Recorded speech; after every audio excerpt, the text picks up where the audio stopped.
When Cody Bowles supposedly left town to join a motorcycle gang, it actually sounded like something he might do. But when he stopped contacting his family and didn't fill his life-saving prescriptions, people got worried, and soon one mysterious death was uncovered, and then another. I'm Charlie, and welcome to Crimelines.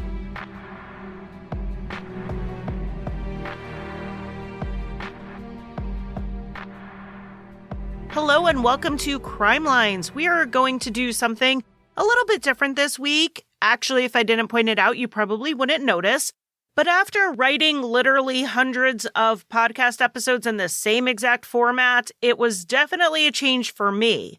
What we're going to do is we're going to not be as strictly chronological as usual. Rather, we are going to follow the chronology of the investigation, because that's really what we need to get from this episode. After we just spent 2 weeks on a case where a less than adequate early investigation led to no justice, we are going to talk about how investigators who followed things through and didn't brush anything off found justice for people no one even knew were murdered. So to follow the story that way, we need to start in October of 2008. Two men, Lee and David Bowles, went to the police in Louisa County, Virginia, to report their father, 50-year-old Cody Bowles, missing. This was not a recent disappearance, though. They actually hadn't heard from him in nearly 2 years. The last time they saw their dad in person was Christmas of 2006, when they were in town for the holiday. Cody was, at the time, living with his longtime girlfriend, Ulissa Chavers, on an 11-acre rural property. Lee and David got along with Ulissa, who they knew as Lisa, well enough. I mean, when Cody met her in 1996 when she worked at a local convenience store, his sons from his first marriage were already young adults. His daughter from a different relationship was about 8 or so. Cody didn't work full-time because he was on disability after having a massive heart attack about 11 years before he met Ulissa, when he was just 35 years old. He had been driving at the time, so he wrecked and had to be resuscitated. When he came out of his coma weeks later, he had suffered both brain and heart damage. Prior to that, though, Cody had worked as a printer, and even afterwards, he still liked tinkering with machinery. He would rebuild motorcycles, and when his son got into go-kart racing, Cody was right there with him, and it became a passion for both of them. Cody and Ulissa were a pretty good match. They had similar pasts. Ulissa had been married before, twice, and she had a daughter from each marriage. Her second husband, Clent Chavers, was 23 years older than her, and in poor health pretty much their whole marriage. They had met in Slidell, Louisiana, when Clent was in a nursing home. He had lost his leg in some type of accident, and he hit it off with the cute young nursing assistant. After they married and had their daughter Teresa, they moved to Virginia, and in the late 1980s, Clent's health really nosedived, and Ulissa had to care for him almost around the clock for probably the last 6 or 7 years of his life. He died in 1994 when their daughter was still in high school, just a couple of years before Ulissa met Cody. Now, Cody didn't need the type of care that Clent did, but his heart wasn't good, and Ulissa was used to being in a caretaking role. She made sure he took his several daily medications that kept him alive, and eventually, in 2003, he needed a pacemaker put in, and Ulissa was helping him through all of that. Beyond that, she also helped take care of Cody's mother, Eleanor. When Cody and Ulissa moved out to a property in Louisa County, they moved Eleanor into a trailer nearby so that she would have her own space, but still be close enough that they could check on her regularly. She didn't need 24-hour care, but she did need someone to come around frequently and bring her meals, tidy up, and do things like that. After Eleanor died in July of 2004, Ulissa's daughter and her husband moved into the trailer. Cody's sons were off on their own at this point, and Cody's daughter lived with her mother, so they didn't see Cody all the time, particularly his son Lee, who had moved out of state. So Lee was pretty excited when he came back to Virginia for Thanksgiving in 2007 and had a chance to see his family and hang out with his dad. He last saw Cody 11 months before that at Christmas, and he had been surprised as holidays and birthdays passed in 2007, and he hadn't heard from his dad like he normally would. Even when trying to make plans to come see Cody for Thanksgiving, Lee wasn't getting a call back. But after he got into town, he was able to talk to Ulissa, who told him that Cody had actually moved out. She said he had gone to the motorcycle rally in Sturgis, which would have been in August, and while there, he met a bunch of outlaw bikers. Cody decided he wanted to live off the grid with them, and that's where he was, somewhere near Butte, Montana, living with a militia-style biker gang. The thing about this story was that it didn't sound outside the realm of possibility for Cody. His first marriage ended in part because he liked the freedom to do what he wanted. And he had, in recent years, become a little bit more of a conspiracy theorist. So this whole off-grid, sovereign citizen, no government oversight type of thing wasn't really out of left field. But two things didn't really sit right with Cody's kids. The first was that if Cody was doing a big, exciting trip like heading out to Sturgis, which is a 25-hour motorcycle ride across 7 states, he would have told Lee about it. Those were the types of things they talked about, and he wouldn't have kept that excitement to himself. The second thing was that after Cody decided to live out in Montana, he cut off all contact with everyone. Everyone except Ulissa, that is. She said that Cody called her periodically and had even visited, but she didn't have a way to call him.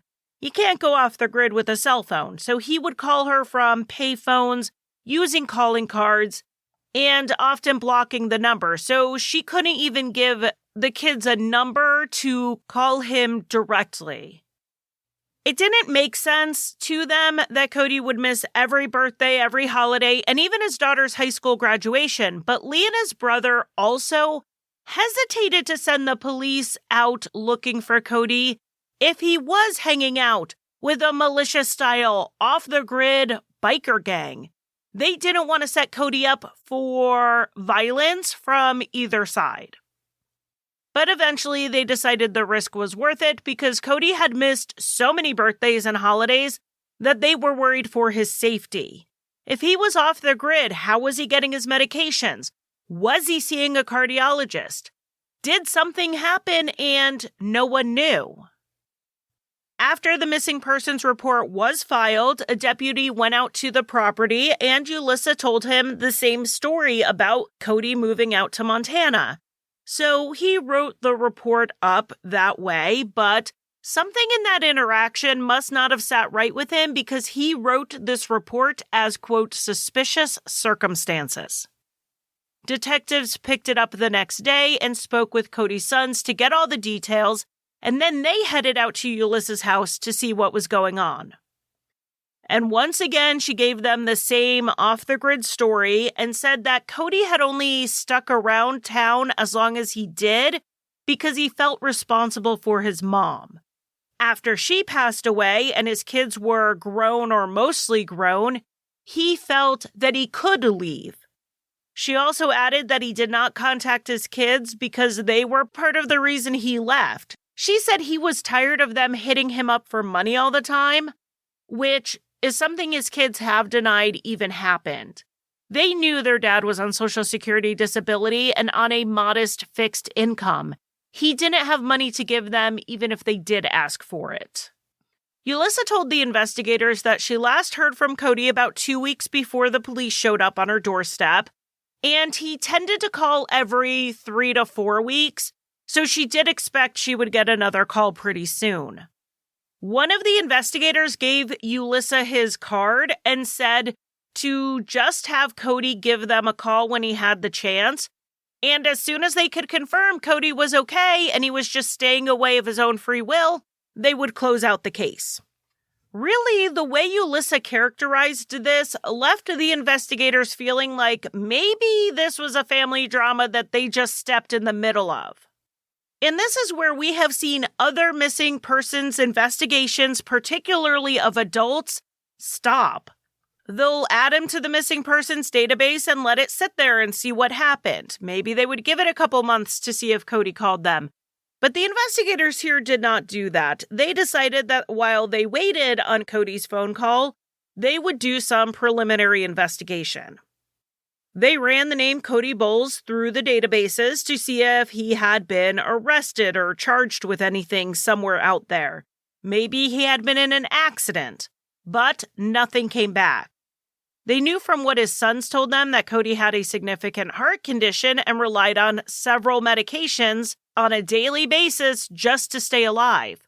So they gave a call over to the pharmacy in Virginia where he usually picked those prescriptions up, and they said he hadn't been in for 2 years, since late 2006. They were also able to tell the police that no one ever called to have the prescriptions transferred anywhere else. The investigators were suspicious, but they were not 100% sure that something bad had happened. So they decided to go talk to Yulissa again, and this time they recorded the conversation because they were getting her locked down to an official story. Once they had that, they could follow up on anything that seemed out of place for Cody, or if there were contradictions in what Yulissa said versus what other people said, or what Yulissa said in one interview versus what she would say in another interview. And Yulissa again talked about Cody Sturgis' biker gang. And she again said she heard from him sporadically, so the investigators asked her if she had a caller ID on her phone, which she did. So they checked it. They scrolled back as far as they could, and they saw no out-of-state phone calls, no calls from Montana, and no blocked numbers, which Yulissa said he would sometimes call from. They then asked Yulissa how Cody was supporting himself out in Montana, and she said that he didn't really need much living off the grid, so he would just withdraw money from their bank account as needed. And this was potentially a huge lead. If Cody was using his ATM card to take out money, the bank statements would tell them what city he was in. So Yulissa pulled up the bank statement online and they scrolled through past statements. I'm sure you're not surprised to hear that they found 0 withdrawals outside of Virginia.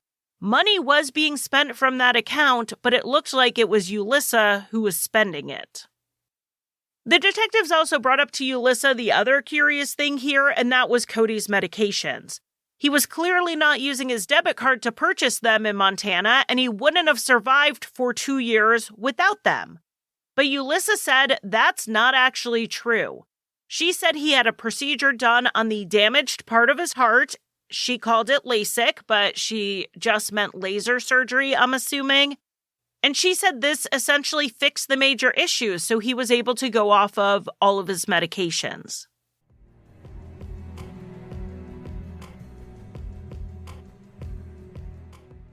The holidays are coming up faster than anyone is thinking about, and I have a lot of people to buy for, so I am definitely paying attention. It's not too early to get your shopping done and actually have some fun with it. Uncommon Goods makes holiday shopping stress-free and joyful with thousands of one-of-a-kind gifts that you can't find anywhere else. And I'm going to give you 3 reasons why you need to go check out Uncommon Goods. Their products are 1, high quality, 2, unique, and 3, they're often handmade and or made in the USA.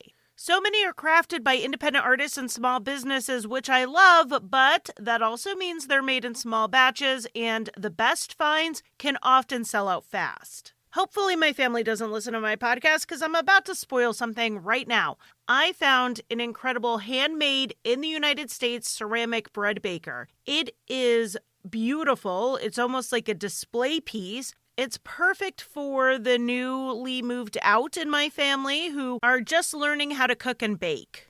But let's say you have someone who's interested in books or history, or those die-hard football fans in our lives. you're going to find thousands of new gift ideas that you're not going to find anywhere else. And every purchase you make at Uncommon Goods, they give back $1 to a nonprofit partner of your choice. They've donated more than $3 million to date. So shop early, have fun, and cross some names off your list today. To get 15% off your next gift, go to uncommongoods.com/crimelines. That's uncommongoods.com/crimelines for 15% off. Don't miss out on this limited time offer. Uncommon Goods, we're all out of the ordinary.